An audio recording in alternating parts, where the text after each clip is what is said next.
ഡൽഹി നിയമസഭാ തെരഞ്ഞെടുപ്പ് അത് മുന്നിൽ കണ്ട് സർക്കാർ ജീവനക്കാരെ പരിപോഷിപ്പിക്കാൻ ബി തയ്യാറെടുക്കുന്നു.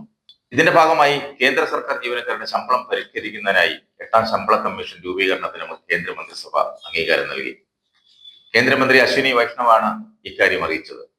ബഡ്ജറ്റ് അവതരിപ്പിക്കാൻ ദിവസങ്ങൾ മാത്രമുള്ളപ്പോഴാണ് നിർണായക തീരുമാനത്തിന് മന്ത്രിസഭ അംഗീകാരം നൽകിയത്. 7ാം ശമ്പള കമ്മീഷൻ ശുപാർശകൾ ഇതിനകം കേന്ദ്രം നടപ്പാക്കി കഴിഞ്ഞു. ജീവനക്കാരുടെ അടിസ്ഥാന ശമ്പളം, അലവൻസുകൾ, മറ്റ് ആനുകൂല്യങ്ങൾ, പെൻഷൻ എന്നിവയിൽ വൻ പരിഷ്കരണമാണ് ലക്ഷ്യമിട്ടിരിക്കുന്നത്. അങ്ങനെയാണ് ശമ്പള കമ്മീഷൻ രൂപീകരിച്ചിരിക്കുന്നത്.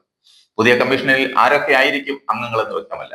ഇത് സംബന്ധിച്ചുള്ള വിവരങ്ങൾ സർക്കാർ പിന്നീട് അറിയിക്കുമെന്നാണ് അശ്വിനി വൈഷ്ണവ് പറയുന്നത്. 1 കോടിയിലധികം വരുന്ന ജീവനക്കാരും പെൻഷൻകാരും ശമ്പള കമ്മീഷൻ രൂപീകരണം സംബന്ധിച്ച് ഏറെ ആകാംക്ഷയോടെ കാത്തിരിക്കുകയായിരുന്നു. ഫിറ്റ്മെന്റ് ഫാക്ടർ 2.86 ആയി ക്രമീകരിക്കുകയാണെങ്കിൽ നിലവിലെ ഏറ്റവും കുറഞ്ഞ അടിസ്ഥാന ശമ്പളമായ 18,000 രൂപ 51,480 രൂപയായി ഉയരാൻ സാധ്യതയുണ്ട്. പെൻഷനിലും ഇത് വൻ മാറ്റങ്ങൾക്കിടയാകും. അതേസമയം ഡൽഹി നിയമസഭ പിടിക്കുക എന്ന ലക്ഷ്യത്തോട് മാത്രമാണ് തിടുക്കത്തിൽ ശമ്പള കമ്മീഷൻ രൂപീകരണത്തിന് അനുമതി കൊടുത്തതെന്ന് ആരോപണം ഉയരുന്നു. കേന്ദ്ര സർക്കാർ ജീവനക്കാരായ 10,000ങ്ങളാണ് ഡൽഹിയിലുള്ളത്. ഇവരുടെ വോട്ടുകൾ തങ്ങൾക്ക് അനുകൂലമാക്കുക എന്നതും കേന്ദ്രത്തിന്റെ നീക്കത്തിന് പിന്നിലുണ്ടെന്നാണ് പ്രതിപക്ഷം ഉൾപ്പെടെ ആരോപിക്കുന്നത്.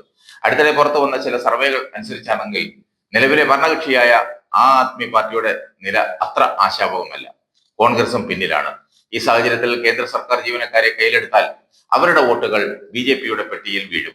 ഇഞ്ചോടിഞ്ച് പോരാട്ടമാണ് ഡൽഹിയിൽ നടക്കുന്നത്. വാശിയേറിയ പ്രചാരണത്തിൽ AAP ആണ് മുന്നിൽ. ഒപ്പത്തിനൊപ്പം BJP തൊട്ടു പിന്നാലെ കോൺഗ്രസുമുണ്ട്.